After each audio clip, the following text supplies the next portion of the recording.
Halo semuanya. Di dunia bisnis, ada satu pertanyaan yang kayaknya sepele tapi sering banget bikin ribut setelah proyek kelar. Pertanyaannya, siapa sih yang harus bayar PPN kalau di kontrak nggak disebutin? Nah, hari ini kita akan kupas tuntas sebuah putusan penting dari Mahkamah Agung yang akhirnya ngasih jawaban pasti buat masalah ini. Coba deh bayangin situasinya. Anda baru aja kelarin proyek besar, semua lancar, klien udah bayar lunas, tiba-tiba muncul masalah soal pajak pertambahan nilai atau PPN. Klien bilang itu urusan Anda merasa itu harusnya jadi beban mereka. Nah, disinilah biasanya drama dimulai. Oke, kita masuk ke bagian pertama. Celah pajak di dalam kontrak.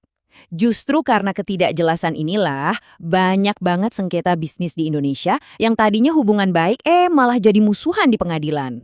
Masalahnya tuh sebenarnya simpel. Waktu bikin kontrak, biasanya kan semua fokus ke pekerjaan utama, harga, sama jadwal. Urusan detail kayak PPN ini siapa yang bayar, sering banget kelewat. Begitu proyek selesai, baru deh sadar, dan dua-duanya saling lempar tanggung jawab. Hubungan bisnis yang udah dibangun baik-baik bisa rusak cuma gara-gara ini. Nah, sebelum kita lanjut lebih jauh, ada satu istilah kunci yang harus kita pahami bareng-bareng. PKP, atau pengusaha kena pajak. Simpelnya, ini adalah pihak yang secara hukum, sekali lagi secara hukum ya, wajib ngurusin PPN.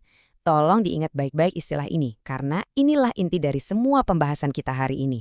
Oke, jadi ada satu sengketa kayak gini yang nggak selesai di ruang meeting aja, tapi benar-benar dibawa sampai ke tingkat pengadilan tertinggi di Indonesia. Yuk kita lihat gimana sebuah proyek konstruksi bisa jadi kasus yang super penting di Mahkamah Agung. Kasusnya persis seperti yang kita bayangin tadi. Proyek bangunan udah kelar, tagihan lunas, tapi PPN-nya jadi anak tiri. Nggak ada yang mau ngakuin.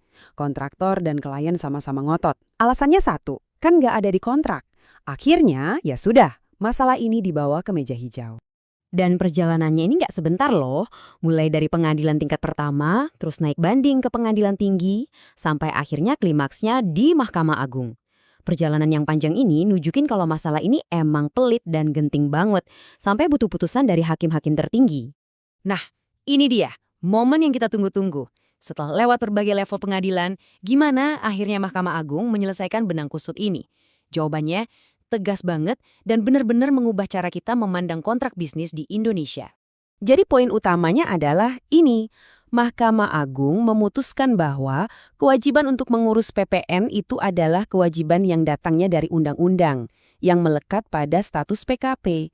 Dan karena ini kewajiban hukum, maka ini tidak bisa dialihkan ke pihak lain, titik.